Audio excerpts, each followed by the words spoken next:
Today we're going on a journey to visit a very romantic but also a very dangerous place, the desert. The desert is an area that gets very little rain, and the scientific definition is that a desert is a place that gets less than 250 millimeters or 10 inches of rain every year. This small amount of rainfall means that it's very difficult for animals and plants to live here. So deserts usually don't have as much life as other areas of the world. What life there is has adapted to life in the desert, the heat and the lack of water. Deserts actually cover about 33% of the Earth's surface, a third of the Earth. The scientific definition of a desert doesn't actually say anything about temperature, just about how much rain there is. So a desert can be hot or cold. Even the Arctic and Antarctica can be called deserts, according to the scientific definition, because they don't really get any rainfall. However, when people say the word desert today, most of the time they're talking about hot deserts. They mean the hot, dry deserts with lots of sand, like in the Sahara or Arabia. The place that gets the least rainfall on the whole Earth, the driest place on Earth, is the Atacama Desert in Chile, South America. Some of the places here that measure the weather stations, have never seen any rain the whole time that they've been recording. The largest hot, dry, sandy desert on Earth is the Sahara in North Africa. This is the kind of place that most people think of when you say the word desert. It covers 9 million square kilometers and 12 different countries. A lot of the sand here is in sand dunes. A dune is sand that has been blown by the wind into something that looks like waves in the sea. In fact, a very large area of sand dunes can be called a sand sea. Because deserts have almost no rain, they don't really have any clouds.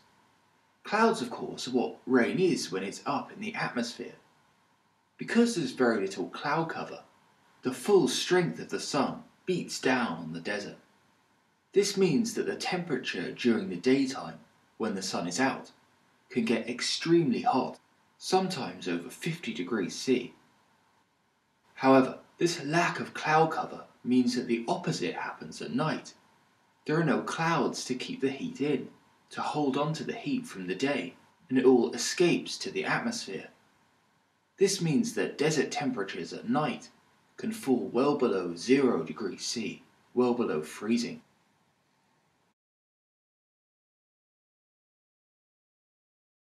However, within deserts it's not all sand.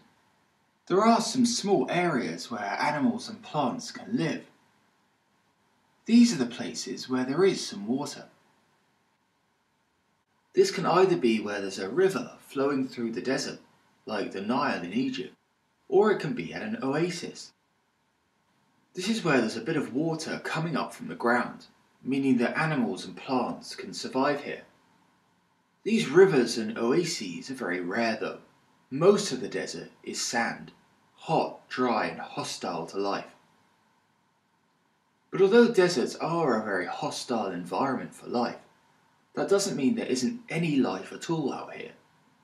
A number of plants and animals have adapted to life out in the desert, out in the sand. Over millions of years, they have evolved different ways of dealing with the lack of water and the high temperatures. These include famous things like camels, but also smaller things like lizards. These animals can survive in environments that most other animals would find impossible. Although some animals and plants are adapted for desert life, humans still find deserts very difficult. If we don't drink enough and we sweat because of the heat, we can lose water very easily and become dehydrated.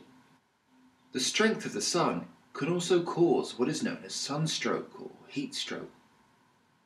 Travelling in the desert is best done in the early morning or late afternoon, when the sun is not too hot.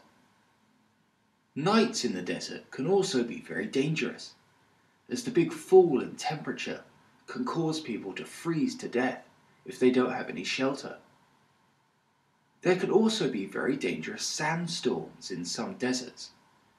These can damage people's lungs and eyes, and also any equipment they have with them, like cars or communications equipment. Sandstorms can last for hours, sometimes even as long as days. The people that do live in deserts normally don't stay in one place for too long. They are what is known as nomadic. This means they constantly move around, trying to find new places with enough food for themselves and their animals. Deserts are very beautiful but also very dangerous places.